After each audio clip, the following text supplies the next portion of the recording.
অভিনন্দন জনাইছোঁ। আটাইতকৈ ভাল লাগিছে যে আমাৰ ভূমিপুত্ৰ বড়ো জনগোষ্ঠীৰ পৰা এজন সুদক্ষ নেতা আজি আমাৰ অধ্যক্ষ পদলৈ আহিছে। আমি সকলোৰে, মইতো এজন নিৰ্দলীয় প্ৰাৰ্থী, কিন্তু মই ভাবোঁ যে আমাৰ সকলো বিৰোধী পক্ষৰ তৰফৰ পৰা আমি আপোনাক অভিনন্দন জ্ঞাপন কৰিছোঁ।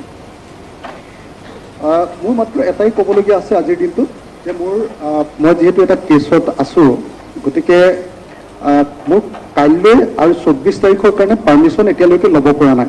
তাৰ কাৰণটো হ'ল মানে মই ইয়াৰ যিখন কাৰ্যসূচী সেইখন শেষত পালোঁ, গতিকে কোৰ্টলৈ যাব নোৱাৰিলোঁ। কিন্তু দিল্লী বিধানসভাত আমি দেখিছিলোঁ যে এনেকৈ আনকি কনভিক্টেড মানুহ, মইতো এতিয়া আণ্ডাৰ ট্ৰায়েলত আছোঁ, কনভিক্টেড বিজেপিৰ MLA এজনকো অধ্যক্ষই সদনৰ পৰা কোৰ্টলৈ এখন চিঠি দি সদনত থাকিব পৰাৰ ব্যৱস্থা কৰিছিলে। মই সেইকাৰণে আপোনাক অনুৰোধ জনাব খুজিছোঁ, যিহেতু মোক ৰাইজে জিকাই পঠিয়াইছে আৰু খুব আন্তৰিকতাৰে সৈতে খুব গঠনমূলক ভাৱে মই সদনত অংশগ্ৰহণ কৰিব খোজোঁ।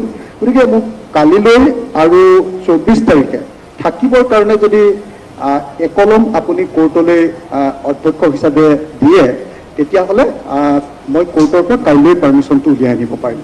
ইমানখিনিকে ক'লোঁ, ধন্যবাদ। এই বিষয়ত নিশ্চয় মই কনচাৰ্ণ যি অথৰিটি আছে সেইটো কনচাল্ট কৰি মই চাম, ইয়াৰ পিছত আপোনাক অৱগত কৰা হ'ব। ছাৰ, মই এতিয়া বহিম নে যামগৈ? অধ্যক্ষ মহোদয়, মই যাম নে এতিয়া বহিব পাৰিম? কি ক'লে?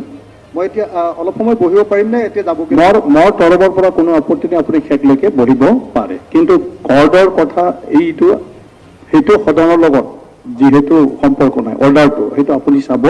বাকী আজিৰ দিনটোত আজিৰ দিনটোৰ কাৰণে মোৰ আছিলে মানে মোৰ শপত গ্ৰহণৰ কাৰণে মই জাষ্ট স্পীকাৰ হৈ বহিছোঁ, মই পেপাৰছটো চোৱা নাই, গতিকে